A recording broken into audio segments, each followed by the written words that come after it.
this is a very powerful framing of the conversation, because we're going to reimagine Ghana. Ghana in 2057, right? We are 33 years to go. So by the time Ghana will be 100 years. And you say, to yield that prosperity, we need to have inclusive, shared thought through the participation of people in the production process. Everybody must be involved. Yeah. Yeah. Okay. Let's go through what for you will be 2057.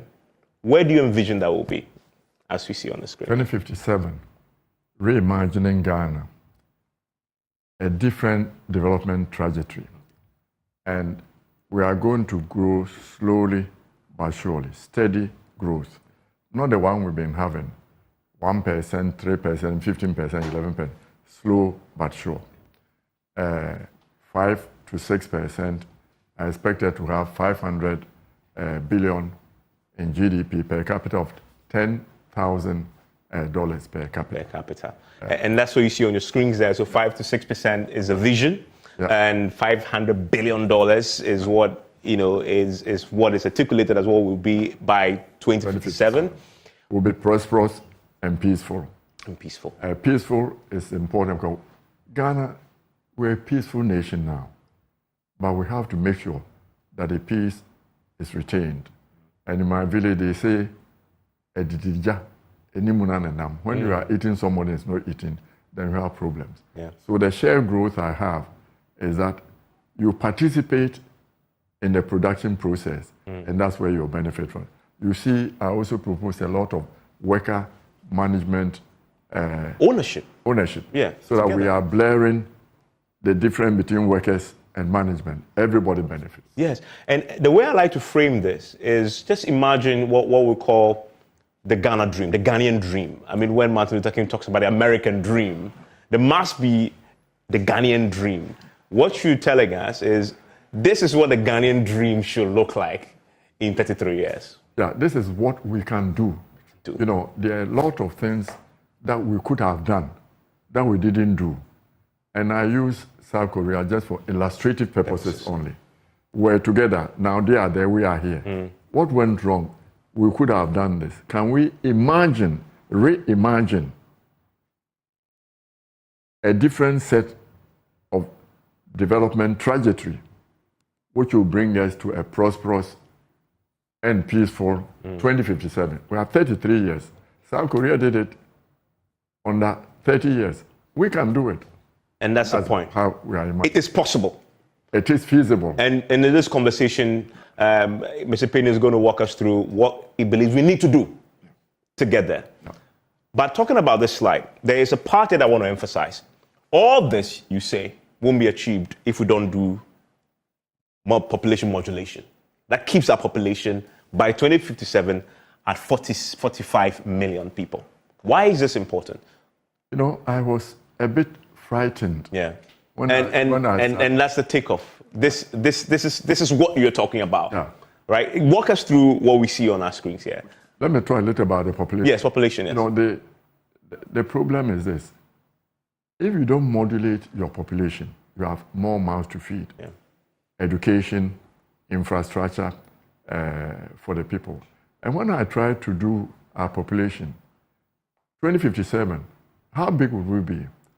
If we go on the trend that we are on, 2.1% annual rate of growth, we'll be almost 70 million, 69 million people.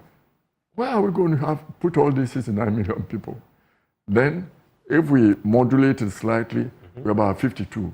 But with a little bit more robust management, we come to 45. I think 45 million we can live with in 2057. Yeah, and we'll come to talk a bit more about what you're talking about, because the population is so key. And until I read your paper, before I began to appreciate, wow, population really is at the heart of us achieving this. We'll explain pretty shortly.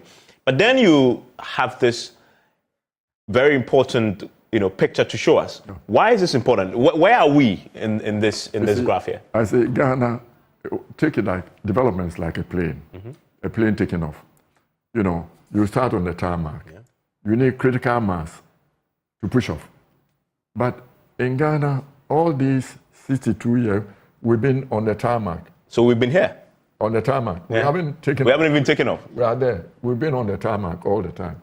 Whenever we seem to be going, something blow us off. And then we come back down on the tarmac. So to get here, to get takeoff, you need certain pillars. First of all, political stability. Without political stability. Fortunately for Ghana, we have that. We've achieved relative political stability. I think we know how to talk to one another without killing one another. We have elections and people, not too many people die, you know, we change government, fantastic. I was talking to an Ethiopian once and he said, look, Ghanaians, you've done well. I said, look at Ethiopia, you're doing very well. I said, look, we haven't solved the political problem. And look at what is happening. If you don't solve the political problem, sooner than later, you have to be killing one another. So you need political stability, macroeconomic stability.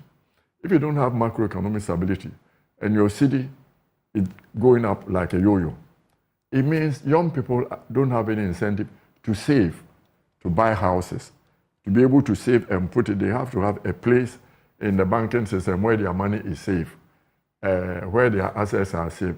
Political stability, security, that you know that I go to work, when I come back home, my shares that are left there will be there. So that is also very important. So when you have all those stabilities and then macroeconomic stability, then you can take off. But before you are taking off, you need a springboard. Yeah.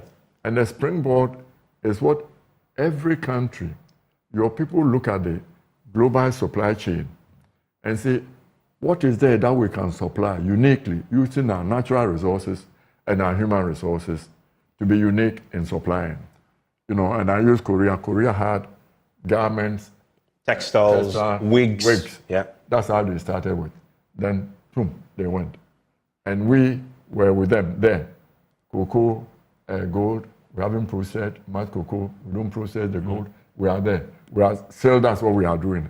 So we haven't taken off. And you make an argument, we'll come to that slide, that as we speak right now, we have a springboard in lithium. Yes. That we can leverage. The green battery revolution. Yes. Yeah, we'll come to that specific. So that's where we haven't even started taking off. We are still taxiing on the runway. And when we get here, the self-reinforcing growth is what you say. That's where the critical mass comes in. Institutional stability, checks and balances, parliament, everything is working. Yeah. And to do this, you don't have to we think you need to get a few big things right. No. You need to get a lot of small things also right. Yes. To be able to take off. And let's get into some of the key specifics, right? And you talk about, this is the point you're making about South Korea. Yeah. That when, at the time we're independent, South Korea, this is for illustrative purposes, we're all talking about the same GDP per capita of some $200, right? $200. And then you go forward, you give us, I love this graph, Mr. Pianim, because this graph tells you the story in pictorial form. Yeah. And by the way, what you see in 1960s thereabout is we're all tied, China, Ghana, Malaysia, South Korea, in terms of our per capita GDP. About 200. About 200. Yeah. But look at what happens by the time we hit 2022 to your extreme end. Yes. That's South Korea. That's South Korea. And Ghana, where are we? Oh, Ghana is here. Okay. So this big gap, I call that the leadership deficit. The leadership deficit. Okay. And this is the gap that you see here between South Korea at the top there and Ghana. And Ghana here. That's how huge it was. $33,000. We are 2,000. It used to be 200. All of us there. All of us. Yeah. Ghana, China, Malaysia, South Korea. We're all here. Yeah. By the time we travel this journey and arrive at 2022, South Korea is here. Yeah. We are still here. Yeah. And you say the gap here is what is accounting for this leadership deficit? South Korea took the advantages that they had, proximity, U.S., geopolitical need for countries around Russia and China to contain them. They open up the market, the U.S. market to them, technology, and they took advantage of it. So we consider South Korea had a lot of advantages. But Ghana also, we had some advantage. They gave us AGUA. We didn't do much with it. Yeah. And the population question, you have done modeling on this. Yeah. And you say that if you use model 3, which we currently are on in terms of population growth rate, by 2057, we'll be at 69 million people. Yeah. If we use model 2, where we grow at 1.7 percent annually, you end up at 52. Yeah, we start with 1.7, 1.1, we get there. If we modulate it, we start with 1.1 for the first half, and then we're able to press it down to about 0.7, then we have 45 million. And this is manageable, 45 million population. Remember, when we got independent, 6.6 million Ghanaians. Yeah. You could drive from Tema to Accra in 15 minutes. Yeah. Now we can't. Okay. And this is why the population argument, Mr. Pianim, is important, because South Korea managed to bring the annual growth rate population down to 1%. Yeah. And they also introduced this 2 is enough slogan. Very deliberate. And they brought it down. And Ghana were the same. We were about 3.2, they were about 3.5% growth, annual rate growth. And they said, look, 2 is enough. And they managed to control their population and came down. Now, they have the other problem of not having enough people being born to replace. But at least they are developed now. They are developed now. Yes. But however, we've kept ours now at a 2.1 growth rate. That one is not possible. You cannot become a developed country at 2.1. There are reasons why you cannot become. And that for me is the point. You're asking the question, why are we talking about population when we're talking about development, reimagining Ghana's development? You make the point categorically that no nation has developed with an annual population growth rate of 2% or more. That fundamentally is your point. Yeah, because it's, as countries get wealthy, education is more. Women are getting more educated, they are joining the workforce and all that. And that in itself bring down population. The fertility rate is modulated. And that will happen as you are getting rich. But you see, it's difficult to get rich if you are not saving. Take a family. If you have 7, 8, 10 children wandering around, you are in trouble. You cannot even think about how they are going to go to school, what good schools they are going to attend, their health, clothing them properly, feeding them properly. So it's like a nation. You need to modulate the population. And that helps you. The schools, we have free senior high school. How are we going to be able to put, if it's 34 million, if it's 2% that we are adding, it's about 66 million people. Yeah, by 660,000 yes. people going to the school every year. You can't. And we say that to create a good job, you need about $10,000 investment. If 2%, you are increasing your workforce by 2% every year. Take 600,000. That's $6 billion a year you have to find just to cater for the addition people who are looking for jobs in that particular year. Yep. It's very difficult. So your population is important. You cannot take your eyes off it. And it's interesting that these days when the budget is being read, you don't see a paragraph on population. We have a National Population Council, and I don't think we are resourcing it well enough for them to have the type of education that is needed, for people to take good care of their reproductive system. And need to repeat that point, that if we don't get that in check, we're going to have this problem where we will not be able to develop. And that's, for me, is why this is important. Too many mouths right now. Too many mouths to feed. So imagine free SH, as you said, it's going to cost us far more. Yeah. Once it's costing us far more, less money available to do other things. And the infrastructure. Exactly. The houses you need to build for them. Becomes also an issue. And that's what you see here in terms of the comparison between South Korea and us on the issues surrounding the lessons that we can learn. As you see, the trajectory is very obvious. Per capita income is here, and they are really in the right on top of us in that. So that tells you all you need to know about this. But then also, if you look at the performance, South Korea, how did they get there? they took advantage of their relationship that they had with the U.S. U.S. opened their market for them, and they leveraged on their wigs, their garments, the textiles, and they exported it. Yeah. And then you asked a very important question, which is that we also had AGWA. Yeah. The African Growth Opportunity Act, that the American therefore said, okay, you can export a lot of things into America tariff-free. Yeah. And we didn't take advantage of it. We could have taken advantage of the textile. You know, we have cotton in the north that we didn't really leverage upon if we had done it. And when we built Spintest, actually, I did a feasibility study for Spintest textile for a friend of mine. And he was going to gin and spin the textile from the north. And at that time, you know, he was making the khaki for the military and all that. So that was an opportunity to really to have ginned, done everything textile, and then let's export it to the American market. That would have given us some. And we did not. We did. And we did not. And that's the point there. And so we are still exporting commodities. Yeah. Gold, cocoa, beans, crude, and the fear is that we may be doing so for lithium. See, cocoa, we said we're going to process. Cocoa, we could have processed, say, 30, 40, 50%, even 70% of it. And then you have the cocoa butter, the cocoa liquor, then the paste, which people then use to make chocolate, Ovaltine, and things like that. But we are not processing enough of our cocoa. You know, we ship it as beans outside, and nothing has changed much from 1957 until now in terms of this gold. We take it to Switzerland for them to process. We are not doing processing here for our goldsmiths.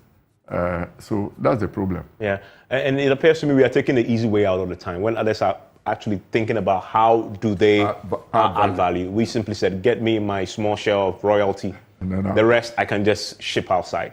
Well, that's a problem that we have. Now, we talk about this is the takeoff. This is what we need to do to take off, right? And you say every nation has to undertake the preparatory work required for takeoff. Yeah.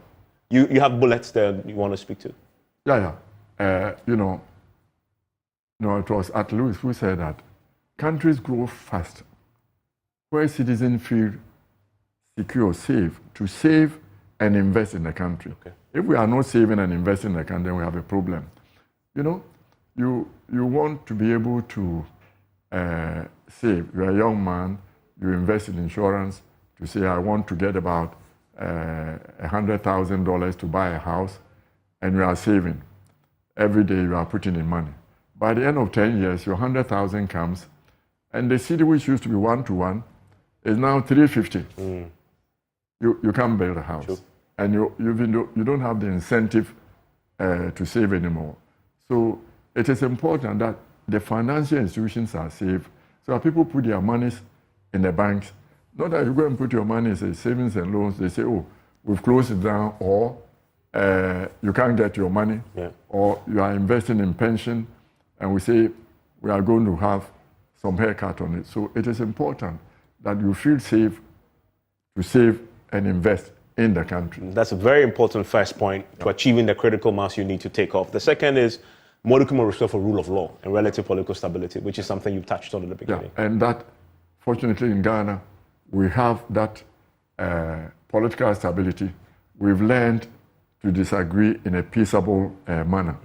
I mean, now we become too partisan. I mean, the Fourth Republic, this parliament of the Fourth Republic has become a little bit too partisan. But I think we haven't gone too far. We can come back. Yeah. I was very impressed, you know, one day I had gone to see Kandapa, who was the Minister for Communications, and he came and said, Uncle, can you give me just 5 minutes to talk to my friend first?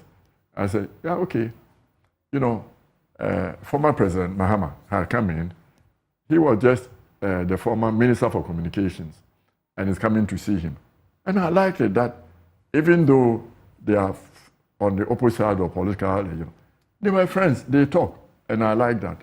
And I think that in Ghana, we have that, and we are losing it, but it's good, we should maintain it. Yeah, that's a very important point. And then you talk about delicately cuddled by institutional checks and balances. The institutions must be strong. They must be strong.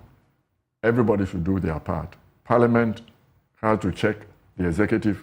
when they bring their bills, so that if there's too much borrowing, they can say this. Are they doing that now? Do you think that we have that? We missed a little bit, so we should go back. Go back. The courts should make sure that people feel that they don't have to kill one another. You don't have to employ a land guard. You go to court, you get justice.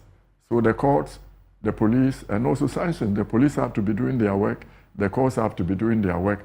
Parliament has to do its work, and the executive has to do its work. And that's a very important point. And you say macroeconomic stability is something you talk about, underpinned by a strong, stable financial system. Something we lack right now. That's very... On the average, every 4 years, you're going to the IMF. You see, this is not what takes us to the IMF. These are the financial institutions. You know,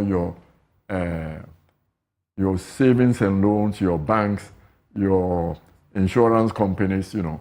Insurance companies are the ones who mobilize long-term funds. That's the ones you use for infrastructure. So it is important that as Ghanaians, we control as much as possible our insurance companies so that the long-term funds stay here to help us build infrastructure. These are the financial institutions. What takes us to the IMF is the instability, the structural imbalance between our revenue and our expenditure. This is what always sends us to the IMF. Yeah. And then finally, competent human capital is very critical. Very. Because, as I said, the way countries develop is that your skilled people scan the global supply chain and say, we can do this. Nobody else can do it. Take advantage of that. And to do that, your people have to be competent. We negotiate. We always complain about negotiating agreements. We are paying a lot of money on judgment debt. We should have learned by now. And look, when Nkrumah started, he didn't have too many lawyers, too many engineers. But now, there's no field of human endeavor where Ghanaians are not excelling. I keep saying this, you know, in the American Engineering Hall of Fame, there are 2 black people there. They are both Ghanaians. You know, Kwadwo Osasare and then Victor Lawrence. 2 Ghanaians, they are there. So we have the people. Lithium, we have Jim Dakwa. So there's no field, gold mining and oil. We have the people. So if you don't have the people, you can be working on the gold. You can be working on any mineral resources. They don't belong to you. Somebody will come, give you a pittance, and take it away. We'll be talking more about this because when we sit and talk, we expand this conversation. And the thing about this conversation in the next segment is we're going to now detail your radical propositions of how we get there. Some of them are very interesting. Indeed, I like the corruption proposition that he's laid, and the governance one also. You really want to stay to hear his thoughts on that.